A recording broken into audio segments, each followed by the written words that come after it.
I'm gonna start with a story, and pretty much the story is my story, but I wanna teach you something within this story. My first memory of life is this. It's emotion, and it feels pretty much like you're lost, like you're unsure of what tomorrow brings, and you're kind of scared. So I want this to take place. Everybody please stand up real quick, real fast. Who in here wants to be an entrepreneur, own their own business? Wants to, doesn't already, wants to. You? Okay. Everybody sit down but you. No, stand up. Now, everybody look at this guy. How do you feel? Now, the feeling is kind of like, oh shit, what do I do, right? It's a little bit awkward, it's kind of uncomfortable. And so that is truly the first stage of an entrepreneur's journey. You feel a little bit out of whack. Now, my personal story is my first memory of life is my mom calling me from the front of a room, and I was playing at 3 years old. I remember every moment of this, every outline, every color. I remember the floor plan of my house. She calls me, says, Anthony, I get up, I walk to the back of our apartment. And as I walk out the back of the apartment, I see my mom standing there in a white shirt with blue pants and some strange woman I've never seen before. She takes my hand, gives me a kiss on my forehead while she's crying, hands my hand to a strange woman, and this woman walks me off to a black Crown Victoria. At 3 years old, me and my 3 siblings were put into foster care. They were given away. I started a journey of life that was something that I wouldn't wish on my worst enemy. From 3 to 6, I was tortured, I was starved, I was abused. Like I had a lot of different things take place. And it was all because someone didn't make me feel like I mattered, I cared, or as though I had any ability to kind of move to the next stage. And when you start the journey as an entrepreneur, it's pretty much how it feels in the beginning. I'm lost. Like I got an idea, I know what I want to do, but I don't know how this is supposed to take place. I don't know what the next step is. I'm wandering out saying, please give me money for some idea I concocted in my head or on a notepad in the middle of the night. Like this is kind of what your journey is. And so for me, I progressed on to what I would call 2 more of 3 stages that we go through as business owners and entrepreneurs. So I progressed on at 6 years old to be put into a home, which is my family to this day. From 6 years old until 14, I had a lot of craziness happen. We were really poor. I'm actually the only black person in an all-white family, so I kind of look funny with the crew, but that's just how it works. We developed a really cool relationship over the years, but we didn't have much, and I had to fend for myself to create something that wasn't supposed to take place for my life. And I got to this point in time where after 11 years being told I didn't matter by the world, I didn't add up, or I wasn't supposed to be here, that I was finally adopted at 14. I did something unique that most people take for granted. It's not even really a special thing, honestly, but for me, I got a chance to play football. Now, I'm not gonna talk to you about football today in any way, but there's something you can pull from my experience in this. Throughout my years, I wanted to play this game. I wanted to do this one specific thing. Who in here has this idea you've wanted to do for a long time in your life? You can raise your hand if any idea, doesn't matter what it is, some aspiration, some dream, right? So what took place is I'm pushing for years. I was not allowed to play because I wasn't yet adopted and my real mom wouldn't let me play. So I finally had this chance to go do this one thing I loved, and I got out and I sucked horribly at it. Anybody sucked at the one thing you tried? Like, I tried it, but it wasn't so good, right? That's how I felt. So I get to this point where I'm like, I'm trying to do this thing that I absolutely love doing because I fell in love with the game. I could run, I could hit people and not get in trouble. That was an amazing thing. And then I got to this point where it's like, all of a sudden, life took a dump on me. Now, I'd been adopted, but my adoptive mom got diagnosed with what's called multiple sclerosis. It's an autoimmune disease. So her body was attacking itself. My older brother, who was the rock in my family, got taken off to the military, wanted to kind of get out of everywhere because we were just kind of dysfunctional, still are, it's family. And then I remember sitting in this room. I'd spent 2 years playing football, and I was horrible at it. I was bad. I couldn't play. I couldn't catch a football. I was bad. And I got to this point where I'm sitting in this room, and this is where the second stage of your journey as an entrepreneur takes place. Back of a room was an English classroom, Mr. Howe's English class. I was in the back right desk, sitting in this corner, and next to me there was this love seat. 2 girls I'd never met before sitting in this love seat. And they're talking to each other back and forth. And so as I'm sitting here pretty much seriously checked out, I had a black parka over my head. I'm sleeping, eating a bag of Cinnamon Toast Crunch, which is the best cereal in the world. Let's be honest. And these 2 girls are talking, they have no clue I'm listening, but one girl says to the other girl, well, the reason I'm so bad is because I'm in foster care. And it was like this light switch went off. In my head, I got to this point where I'd loved something so much that what I did was, because it was so hard to do, I made a great excuse as to why I couldn't do it anymore.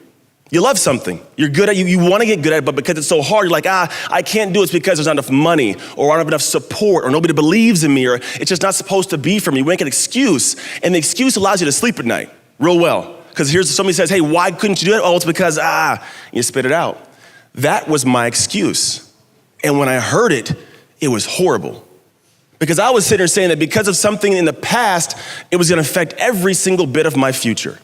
So what I did is had this realization: if I'm going to make my life better, it's not gonna happen by chance, and it's gonna happen if I choose to do something against what everybody else tells me is possible, against what the world told me is possible. What most people don't know is if you go to any prison in America, 75% of the prison inmates are former foster kids. 1% of foster kids in California this year will ever graduate from college. Numerically, screwed. Not supposed to do much in my life. So I was pretty much taking that bag, Karen, that was my life. That's why I'm not gonna be successful. But that statement shifted it. And so what I did is I went home and I said, you know what? I wanna be great. I didn't know what I wanted to be great at, but what I knew is I didn't want to be the world's version of great. I wanted to be an amazing person in some way in my life. And so what I did is I set out to do something huge. Didn't know what it was. All I knew it could be was football at the time. So for me, what I did is I started putting work in. This is a key part. I put work in as much as I could before I knew I would be successful. Most people are waiting to find this perfect gate to go down or perfect steps and say, you know, that's gonna be for sure. There's no for sure. And you guys know this. I'm repeating some of the same things you've probably heard multiple times, but you have to work as though you absolutely know what's gonna take place. And so what I did is I did that. I worked. Now, in this aspect of my life, it was physical work. I was doing routes for football. I was, lifting all the weights I could. I got a bunch of big muscles, and I went to the practice field the next year. I was amazing. I was faster, I was stronger. It propelled me farther in my life than I ever imagined. After being horrible at the game, the next year, I was able to progress up the ranks and be able to start at a high level. I got a college football scholarship to the University of Oregon. I got my degree in kinesiology. I was blessed enough to play in the NFL for 3 years. Tore my shoulder, sucked. Came home and I'd had the same kind of conversation of what I do now. So I opened a gym. I ran it for multiple years, up to 6 figures, consulted for our power company out here, made hundreds of thousands of dollars, decided to start speaking and traveling. So I now consult for corporations and make great money doing that. I have 12 online brands and businesses. I have physical products that go out to the world. I have a brick and mortar business, and I help other people in the world who want to start their own idea or bring a business to life do that. Now, it all happened because of what I learned at 15 years old, which is the message that's behind my entire company.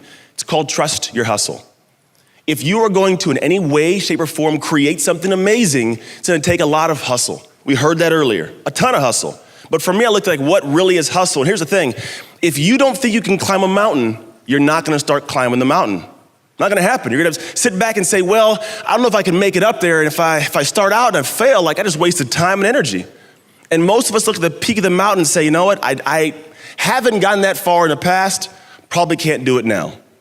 So what I do is take people back and I say, look, our goal is to look at this big thing in front of us and say, how can we develop a amount of trust internally to be able to have this be something we achieve and succeed at? And so what this kind of internal thing is, it's trust. If I sit here and talk to you and I say, hey, can you do this? If you don't trust you can, you're gonna tell me you can't because you don't know the way right now.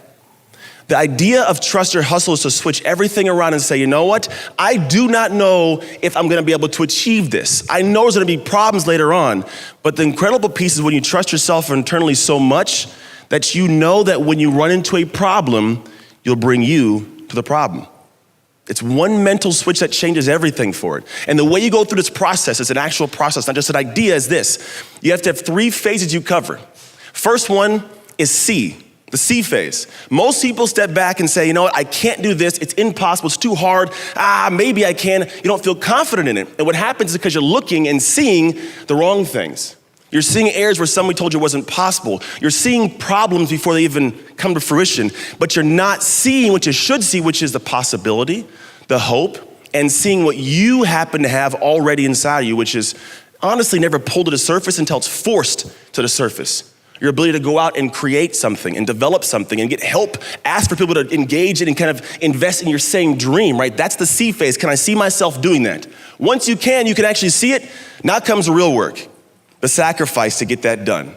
Now there's a great statement, it's pretty much a quote by a guy named Robin Sharma. It says, the time that ordinary people waste extraordinary people leverage. What that simply means is when I go home in my life, I don't spend a bunch of time watching television. I don't spend a bunch of time hanging out and doing nothing. I sacrifice all the stuff that my buddies and friends used to do so that I can actually create something that I want in my life, which is time and freedom and peace. That's the big thing. So what you have to do is step in and say, what must I sacrifice to get this? Big first part is you have to sacrifice your comfort zone and your ego. When you can sacrifice those two things, you move forward. What you don't want to sacrifice is your health and your lifestyle.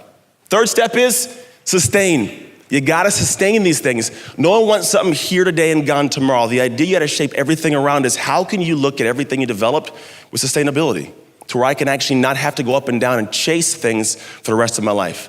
And the reason I got to this point in my own life where I do what I do now, which is travel, talk, speak, share, is because of what one woman did to shape my life.